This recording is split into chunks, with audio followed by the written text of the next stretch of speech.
अस्सलाम वालेकुम नाजरीन, एक नए व्लॉग के साथ आपकी खिदमत में हाजिर हैं। तेरी याद आई तेरे जाने के बाद। नाजरीन, आज की इस वीडियो में हम डिस्कस करेंगे जस्टिस इजाज़ुल एहसन और उनका इस्तीफ़े से पहले आया हुआ वो फ़ैसला जो तारीख़ी लिहाज से एक इंतहाई बड़ा फ़ैसला है और जस्टिस इजाज़ुल एहसन के क्रेडिट पर वो फ़ैसला जाता है जो फ़ौजी अदालतों को आप कह सकते हैं कि फ़ौजी अदालतों में सिविलियंस का जो ट्रायल है, जिस फ़ैसले में उन्होंने उसे गैर आइनी करार दिया है और उस फैसले के हवाले से आपको बताएंगे। और उस केस में एक बड़ी डेवलपमेंट आज ये हुई है कि फॉर्मर चीफ जस्टिस और chamber colleague justice Ijazul Ehsan के जस्टिस जवाद एस ख्वाजा साहब ने एक नई CMA civil miscellaneous application supreme court of Pakistan में फ़ाइल की है। वो बड़ी इंटरेस्टिंग है और उसमें रिलाय किया है साबिक चीफ जस्टिस ने जस्टिस इजाज़ुल एहसन के उस ख़त को जो उन्होंने जस्टिस काजी फ़ायज़ ईसा और उस 3 रुकनी कमेटी को लिखा था, जिस 3 रुकनी कमेटी ने अपेरेंटली बेंचेस तश्कील देना होते हैं 184(3) के केसेस में। तो इससे पहले कि मामला मज़ीद कन्फ्यूज़ हो जाए, आपको बताते हैं ये मामला है सिविलियंस के फ़ौजी अदालतों में मिलिट्री ट्रायल को कलअदम करार देने का। और उसके ख़िलाफ़ अब जो आपको मालूम ही है कि एक लार्जर बेंच बनाया, 5 रुकनी बेंच के फैसले के अगेंस्ट जो अपीलें फ़ाइल हुई थी उस पर चीफ जस्टिस काजी फ़ायज़ ईसा, जस्टिस सरदार तारिक मसूद ने अपेरेंटली एक बेंच तश्कील दिया और वो बेंच था 6 रुकनी लार्जर बेंच जो जस्टिस सरदार तारिक मसूद की सरबराही में बना था। और उस बेंच ने आपको मालूम ही है अपनी पहली समाअत पर ही जो फ़ौजी अदालतों में सिविल्स के ट्रायल को गैर आइनी करार देने का फ़ैसला है उसको मुअत्तल कर दिया था। गो के अबूरी तौर पर ही मुअत्तल किया है, एक हुक्म इम्तना दे दिया है, मगर इसकी सिग्निफिकेंस काफ़ी ज़्यादा है। और एक इंटरेस्टिंग बात यह है कि जो फ़ैसला जिसको अब जस्टिस सरदार तारिक मसूद साहब की सरबराही में 6 रुकनी लार्जर बेंच ने 5-1 से मुअत्तल किया था, उस फैसले को भी आप कह सकते हैं कि हमारे एक कूड़ादान होता है ना, उसमें डाल दिया गया है। उस फैसले पर अमल दरामद नहीं हुआ। वो अलग बात है कि उस फैसले पर अमल दरामद ना होने के बाद उस फैसले को मुअत्तल किया गया और आज तक उस पर दोबारा केस समाअत के लिए मुकर्रर नहीं हुआ। जब जस्टिस सरदार तारिक मसूद की सरबराही में 6 रुकनी लार्जर बेंच केस सुन रहा था और उन्होंने हुक्म इम्तना जारी कर दिया तो ये कहा कि अभी तफसीली रीज़निंग नहीं आई, जब तफसीली फ़ैसला आ जाएगा पहले वाले 5 रुकनी लार्जर बेंच का जिसको जस्टिस इजाज़ुल एहसन हेड कर रहे थे, उसके बाद ही इस मुकदमे को समाअत के लिए मुकर्रर किया जाएगा। अब जस्टिस इजाज़ुल एहसन की सरबराही में 5 रुकनी उस लार्जर बेंच ने अपना फ़ैसला भी जारी कर दिया है और उसको भी तकरीबन 1 हफ़्ता गुजर गया है। वो अलग बात है कि हम आपके साथ उसका कंटेंट शेयर नहीं कर सके क्योंकि उस दौरान और भी आपको मालूम है काफ़ी अहम मामलात सुप्रीम कोर्ट में ज़ेर बहस थे और हमारी तवज्जो उन पर मरकूज़ थी और ये हम आपके साथ शेयर नहीं कर सके। चैनल्स के लिए तो ये रिपोर्ट हुआ है मगर आपके साथ इसको शेयर नहीं कर सके। अब एक तो आपको उस फैसले के बारे में बताएंगे जो जस्टिस मुनीब अख्तर ने तहरीर किया और उसमें जस्टिस आयशा मलिक ने अपना नोट दिया। जस्टिस याह्या अफरीदी का टू सम एक्सटेंट एक इख्तलाफ है, वो उन्होंने अपना नोट दिया। और उसी केस में अब साबिक chief justice Jawad S Khawaja Sahab ने एक दरख्वास्त दायर की है, पहले उस पर आते हैं। जवाद एस ख्वाजा साहब ने बेंच जो है उसकी दोबारा तश्कील पर दरख्वास्त दायर की है कि कहा है चीफ जस्टिस को कि उसकी दोबारा तश्कील दी जाए, बेंच को दोबारा से बनाया जाए। और मिलिट्री कोर्ट्स केस की समाअत करने वाले 6 रुकनी बेंच को इन्होंने अब गैर कानूनी करार दिया है और अदालत से ये कहा है कि अदालत भी इसे गैर कानूनी करार दे, ये इस्तदा है। और जो सुप्रीम कोर्ट का मिलिट्री कोर्ट्स की समाअत करने वाला बेंच कानूनी तौर पर जो है वो दुरुस्त नहीं है, यानी जो अब इंट्रा कोर्ट अपील सुन रहा है जो बेंच, वो कानूनी तौर पर दुरुस्त नहीं है जो जस्टिस सरदार तारिक मसूद की सरबराही में है। फिर वो ये कहते हैं कि प्रैक्टिस एंड प्रोसीजर एक्ट के मुताबिक मिलिट्री कोर्ट्स पर अपील पर समाअत के लिए 7 रुकनी लार्जर बेंच तश्कील दिया जाए। जस्टिस इजाज़ुल एहसन ने भी कमेटी रुकन के तौर पर बेंच पर एतराज़ किया है। मिलिट्री कोर्ट्स अपील पर बेंच की तश्कील दुरुस्त नहीं है। जो बेंच दुरुस्त तरीके से तश्कील नहीं दिया गया उसका फैसला भी काबिल कबूल नहीं होगा। मिलिट्री कोर्ट्स अपीलों पर समाअत के लिए नया बेंच तश्कील देकर समाअत की जाए। और जो उनके वकील हैं ख्वाजा अहमद हुसैन, उनकी वसातत से आज जवाद एस ख्वाजा साहब ने ये एप्लीकेशन मूव की है सुप्रीम कोर्ट ऑफ पाकिस्तान में। 4 सफ़ात पर मुश्तमिल ये एप्लीकेशन है जिसमें जो वो रिलाय कर रहे हैं वो जस्टिस इजाजुल एहसन के उस लेटर पर कर रहे हैं जो आपको याद होगा दिसंबर में एक ख़त किताबत हुई थी चीफ जस्टिस काजी फायज़ ईसा और जस्टिस इजाजुल एहसन के माबैन, जिसमें जस्टिस इजाजुल एहसन ने यह नुक्ता सबसे पहले पब्लिकली रेज़ किया था कि जब उस 3 रुकनी कमेटी का इजलास हो रहा था जो बेंचेस तश्कील देने के हवाले से बैठती है supreme court practice and procedure act के बाद, उस इजलास के दौरान भी चीफ जस्टिस काजी फायज़ ईसा ने जस्टिस इजाजुल एहसन की तजवीज़ पर यह तस्लीम किया था और इस पर अमल दरामद की यकीन दहानी करवाई थी कि कम अज़ कम 7 रुकनी लार्जर बेंच बनेगा। और दूसरा, आपको याद होगा जस्टिस इजाजुल एहसन साहब ने यह भी तजवीज़ दी थी कि तमाम सीनियर तरीन जो दस्तियाब जजेज़ हैं उन पर मुश्तमिल लार्जर बेंच बनाया जाए। ऑब्वियसली उन सीनियर तरीन 7 जजेज़ में वो जजेस साहिबान नहीं होंगे जो पहले मरकज़ी केस सुन चुके हैं, भले ही वो जस्टिस इजाजुल एहसन हों, जस्टिस याहिया अफरीदी हों, जस्टिस मुनीब अख्तर हों, वो जस्टिस आयशा मलिक, जस्टिस मज़ाहिर नकवी, ये 5 जजेस उस केस को पहले सुन चुके थे और अपील में हमेशा फ्रेश बेंच बैठता है, नए जजेस होते हैं। तो जस्टिस इजाजुल एहसन का मतम नज़र ये था कि एक तो कम अज़ कम 7 रुकनी लार्जर बेंच इंट्रा कोर्ट अपीलों को सुने और दूसरा सीनियर जजेस पर मुश्तमिल जो बेंच है वो तश्कील दिया जाए। और जस्टिस इजाजुल एहसन के बकौल जस्टिस काजी फायज़ ईसा ने उनकी इस राय से इत्तेफाक किया था और बाद अज़ां जस्टिस काजी फायज़ ईसा ने यह भी यकीन दहानी करवाई थी कि वो पहले उन जजेस से बात करेंगे जो सीनियरिटी में आते हैं और उनका नाम आता है बेंच के अंदर कि आया वो इंटरेस्टेड भी हैं या उनको कोई एतराज़ तो नहीं है बेंच में बैठने से। हालांकि हमारी जहाँ तक प्रैक्टिस है सुप्रीम कोर्ट ऑफ पाकिस्तान को कवर करते हुए हम जो देख रहे हैं, हमने हमेशा यही देखा है कि पहले चीफ जस्टिस का इख्तियार होता था, वो बेंच खुद तश्कील देते थे और अगर किसी फाजिल मेंबर को, फाजिल जज को एतराज़ होता था बेंच पर तो वो कमरा अदालत में बैठ कर उस मुकदमे से रिक्यूज़ करते थे और अपनी रीजनिंग देते थे कि मैं इस बेंच का हिस्सा नहीं बन सकता। मगर ये खैर जस्टिस काजी फायज़ ईसा साहब ने अपने तौर पर ये इख्तियार इस्तेमाल किया और उन्होंने कहा कि मैं पहले उन जजेस से मुशावरत करूँगा। अब उन जजेस में कौन कौन है? जस्टिस अतर मिनल्ला थे, जस्टिस अतर मिनल्ला खैर फिर सीनियरिटी के असूल पर पूरा नहीं उतरते थे, जस्टिस जमाल खान मंदोखेल थे और दीगर जजेस थे। बहरहाल 2 ऐसे जजेस हैं जिनको उन्होंने आप कह सकते हैं कि ख़ुद एक्सक्लूड किया है, वो हैं जस्टिस अतर मिनल्ला और जस्टिस जमाल खान मंदोखेल। बाद अज़ां ये वजाहत दी गई मुख्तलिफ हामियों की जानिब से कि शायद जो जमाल खान मंदोखेल साहब हैं उन्होंने ख़ुद माजरत कर ली है, चीफ जस्टिस ने उनसे पूछा और उन्होंने माजरत कर ली। मगर हमने ज़राए से ये ख़बर आपको दी थी कि जस्टिस जमाल खान मंदोखेल से तो सिरे से पूछा ही नहीं गया था। बहरहाल जो एतराज़ है जस्टिस इजाजुल एहसन का वो स्टिल स्टैंड करता है। 7 रुकनी लार्जर बेंच की बात हुई, चीफ जस्टिस ने अगर मुशावरत की भी है तो जस्टिस सरदार तारिक मसूद साहब के साथ की है और मुशावरत के बाद 6 रुकनी बेंच तश्कील दिया गया है। तो इस पर कुछ बातें हो रही थी। अब उस पर बाकायदा तौर पर जो असल फ़रीक हैं इस केस में, जो दरख्वास्त गुजार हैं जवाद ख्वाजा साहब, वो आ चुके हैं और उन्होंने एक मरतबा फिर इस बेंच पर एतराज़ उठा दिया है, क्योंकि ये एतराज़ आज पहली दफ़ा नहीं उठा, इससे पहले भी उन्होंने एतराज़ उठाया है। और अब जबकि वो बेंच जस्टिस सरदार तारिक मसूद की सरबराही में उस फैसले को ही मुअत्तल कर चुका है, गो कि वो फैसला भी 5-1 से आया है। जस्टिस मुसरत लाली ने, आपको याद होगा, इख्तिलाफ़ किया था फैसला मुअत्तल करने की हद तक और जो हुक्म इम्तना है जारी करने के हवाले से, मगर वो फ़ैसला इंटैक्ट है और 5 जजेस का फ़ैसला जो है उसको मुअत्तल कर दिया है। और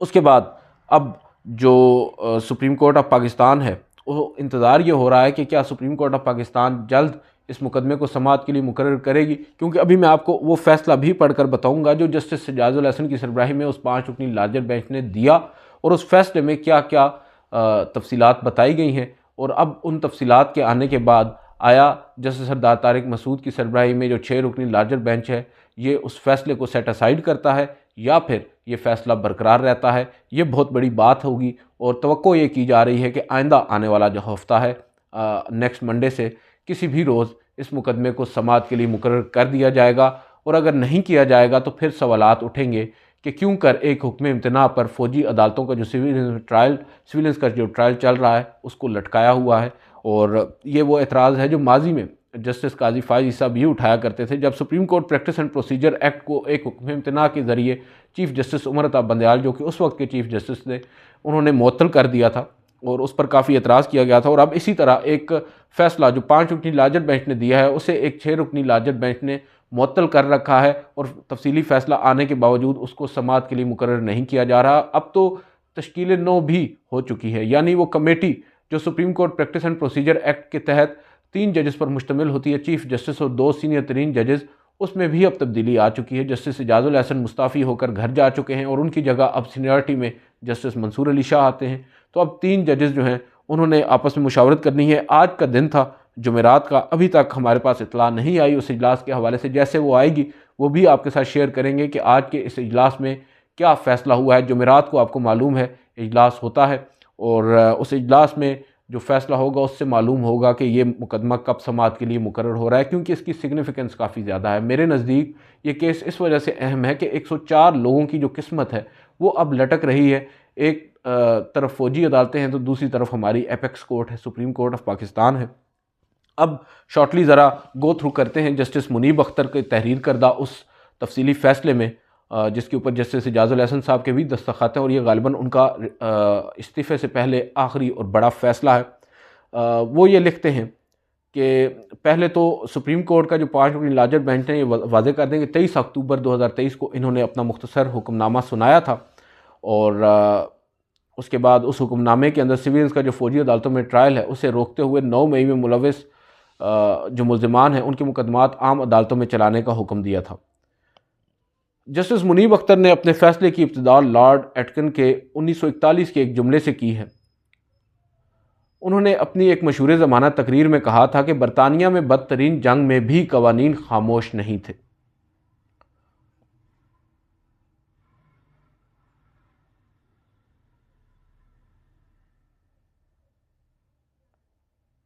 और बरतानिया में बदतरीन जंग में भी कवानीन वही थे जो हालत अमन में थे।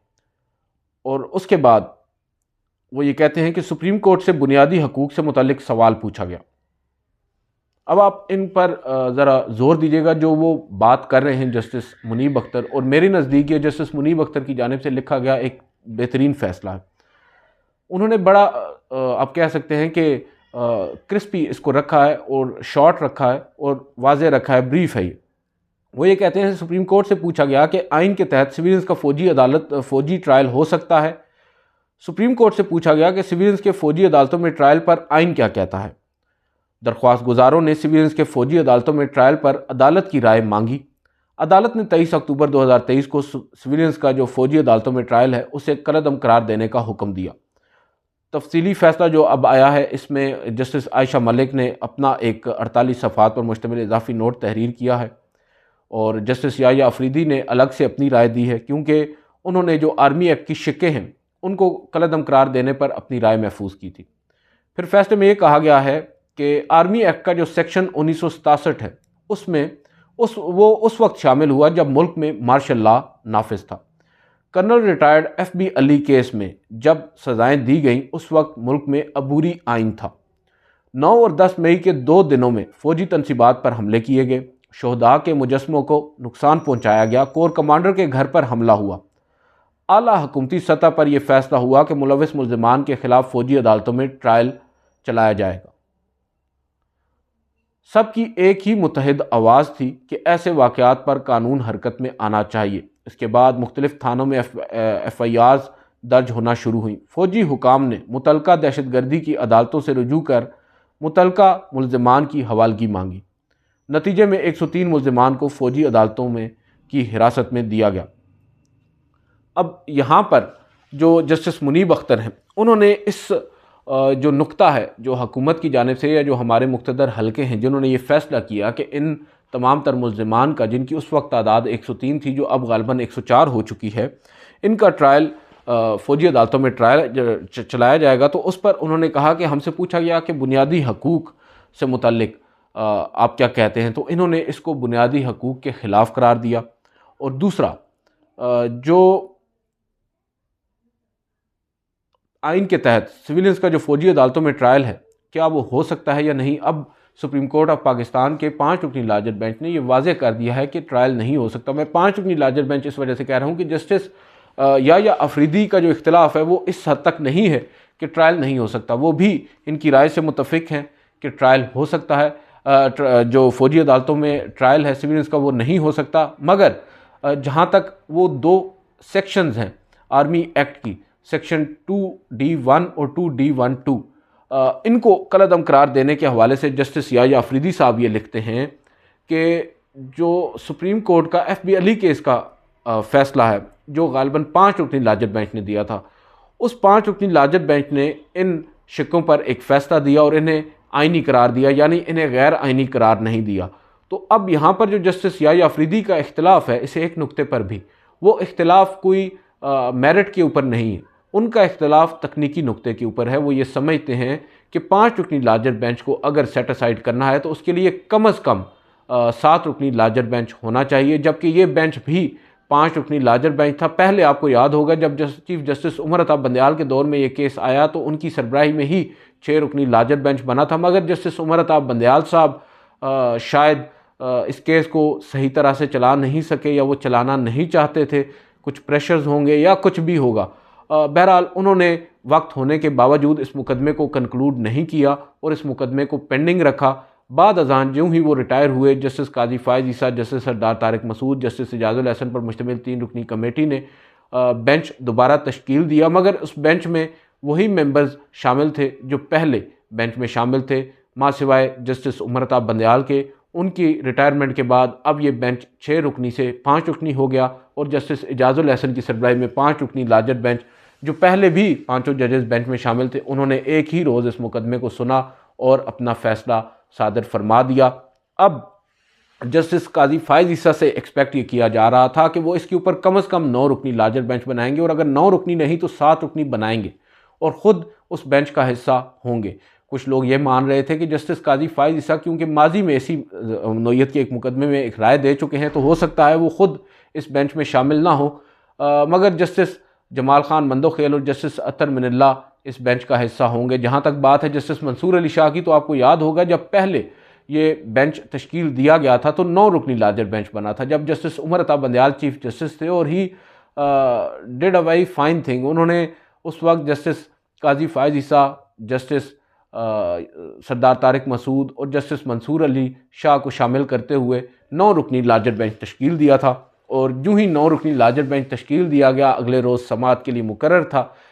जस्टिस काजी फ़ायज़ ईसा बीइंग सीनियर प्यूनी जज और जस्टिस सरदार तारिक मसूद, उन्होंने एतराज़ उठा दिया इस बेंच की तश्कील पर और उनका उस वक्त मतम नज़र ये था कि supreme court practice and procedure act के बाद चीफ जस्टिस के पास ये सवाबदीदी इख्तियार मौजूद नहीं है कि वो ख़ुद से बेंचेस तश्कील दें, उन्हें सीनियर तरीन 2 जजेस के साथ मुशावरत के बाद ही ये फ़ैसला करना है, लिहाजा वो उस बेंच से उठ गए। उसके बाद 7 रुकनी लार्जर बेंच ने समाअत को जारी रखा और उस 7 रुकनी लार्जर बेंच में जस्टिस मंसूर अली शाह भी शामिल थे और जस्टिस मंसूर अली शाह ने पहली ही समाअत पर अटॉर्नी जनरल और तमाम फ्रीकैन को मुखातिब करते हुए कहा कि अगर किसी को मुझ पर एतराज़ है तो अभी बता दें, मैं इस बेंच से उठकर जा सकता हूँ, क्योंकि उन्होंने बताया, उस हवाला दिया अपनी उस रिश्तेदारी का जो उनकी one of the petitioner justice Jawad S Khawaja Sahab के साथ थी। उस पर उस वक्त अटॉर्नी जनरल भी रोस्टम पर मौजूद थे, तमाम फ्रीकैन रोस्टम पर आ गए, एतजाज़ एहसन, लतीफ़ खोसा, सलमान अकरम राजा, तमाम फ्रीकैन, उन सब ने यकजुबां होकर ये कहा कि हमें फाजिल जज पर कोई एतराज़ नहीं है। कार्रवाई आगे बढ़ाई गई, 2 से 3 रोज़ गुजरे, जस्टिस मंसूर अली शाह ने कुछ ऑब्जर्वेशंस दी, हुकूमत के पैर जो हैं वो आप कह सकते हैं लरज़ने लगे और अटॉर्नी जनरल ऑफ पाकिस्तान ने शर्मिंदा सा होकर रोस्टम पर खड़े होकर एक दिन अचानक से बड़े धीमे लहजे में दबी हुई आवाज़ में ये मुतालबा कर दिया कि जस्टिस मंसूर अली शाह जो हैं इस बेंच में ना बैठें। जस्टिस मंसूर अली शाह, उनको हम जानते हैं, उनके फ़ैसलों पर हम तनकीद भी अक्सर कर देते हैं, मगर एक चीज़ है कि वो कम अज़ कम ज़िद नहीं लगाते। उन्हें जो ही एतराज़ की बात उन तक पहुंची, उन्होंने फ़ौरी तौर पर कहा कि ओके, और साथ बैठे चीफ जस्टिस उमर अता बंदयाल को कहा कि मैं अब कंफर्टेबल नहीं हूँ इस बेंच में बैठने से, लिहाजा आप बेंच को फ़िल वक्त उठने की बात की और बाद में उन्होंने कहा कि आप बेंच तब्दील करें। और जस्टिस उमर अता बंदयाल साहब काफ़ी बरम हुए थे उस वक्त के एजी पर और हुकूमत पर कि ये क्या तरीक़ाकार है। जब आपसे पूछा गया आपने कहा कि हमें एतराज़ नहीं है और अब आप अचानक से जब मुकदमा इतना आगे बढ़ चुका है एतराज़ कर रहे हैं। ये तो हमारे साथी दोस्त हैं जो आपके इस एतराज़ के बावजूद भी इस मौके पर बेंच से उठने को तैयार हैं। लिहाजा उसके बाद ये मुकदमा आगे बढ़ा और बेंच 7 से 6 जजेस पर मुश्तमिल हो गया और फिर आगे आपको मालूम है जस्टिस उमर अता बंदयाल की रिटायरमेंट के बाद ये 5 रुकनी हो गया और 5 रुकनी बेंच ने फ़ैसला सुना दिया और उस फैसले के ख़िलाफ़ अब काजी फ़ायज़ ईसा साहब ने 6 रुकनी लार्जर बेंच तश्कील दिया है, जिसे जस्टिस जवाद एस ख्वाजा जो पटिशनर हैं फ़ौजी अदालतों वाले केस में, उन्होंने चैलेंज किया है और कहा है कि ये गैर कानूनी तरीके से बना है। जिस कमेटी का नाम लिया जाता है बार बार, उस कमेटी के मुताबिक ये फ़ैसला दुरुस्त नहीं है, लिहाजा बेंच को दोबारा तश्कील दिया जाए और 7 रुकनी लार्जर बेंच तश्कील दिया जाए। देखते हैं उनकी इस दरख्वास्त को एंटरटेन किया जाएगा या नहीं। जहाँ तक बात है एतराज़ की, तो उस पर जस्टिस सरदार तारिक मसूद ने उस रोज़ भी ये बात की थी जब उन पर एतराज़ किया गया था जस्टिस जवाद एस ख्वाजा साहब की जानिब से ही कि आप इस बेंच में ना बैठें क्योंकि आप अपनी राय दे चुके हैं। ये राय उन्होंने तब दी थी जस्टिस सरदार तारिक मसूद साहब ने जब 9 रुकनी बेंच जस्टिस बंदयाल ने तश्कील दिया और जस्टिस काजी फ़ाइज़ ईसा और जस्टिस सरदार तारिक मसूद उससे अलग हुए। जब अलग हुए तो जस्टिस काजी फ़ाइज़ ईसा ने अपना एतराज़ बड़ा महदूद रखा। उन्होंने सिर्फ supreme court practice and procedure act तक बात की, मगर जस्टिस सरदार तारिक मसूद 2 कदम आगे बढ़ गए और उन्होंने केस के मेरिट्स पर और दरख्वास्तों के नाकाबिले समाअत होने तक बात कर दी। उसके बाद फिर ये वाज़ेह हो चुका है कि एक और जज जो हैं वो अपना माइंड डिस्क्लोज़ कर चुके हैं और इस पॉइंट को जो राइटली सो उन्होंने पॉइंट आउट किया है जस्टिस जवाद एस ख्वाजा ने और कहा है कि आप तो अपना माइंड डिस्क्लोज़ कर चुके हैं, लिहाजा आप इस केस को ना सुने। जस्टिस सरदार तारिक मसूद ने वहाँ पर जस्टिस जवाद एस ख्वाजा का ही 2015 का एक फ़ैसला है जिसमें उन्होंने कहा था कि बेंच से अलग होना या रिक्यूज़ करना ये उस फाजिल जज का इख्तियार है, उसकी मर्ज़ी है। अगर वो चाहे तो कर सकता है, अदरवाइज़ उसको कोई फोर्स नहीं कर सकता। और उन्हीं के असूल को लागू करते हुए जस्टिस सरदार तारिक मसूद साहब इस बेंच में बैठे हैं और न सिर्फ बैठे हैं बल्कि उस अदालती फ़ैसले को भी मुअत्तल कर चुके हैं। थोड़ी सी बोरिंग सी हो गई ये वीडियो, बहरहाल उम्मीद है आपको ये पूरा पस मंज़र समझ में आया होगा। आज की इस वीडियो से इतना ही, इजाज़त दीजिए, अल्लाह हाफ़िज़।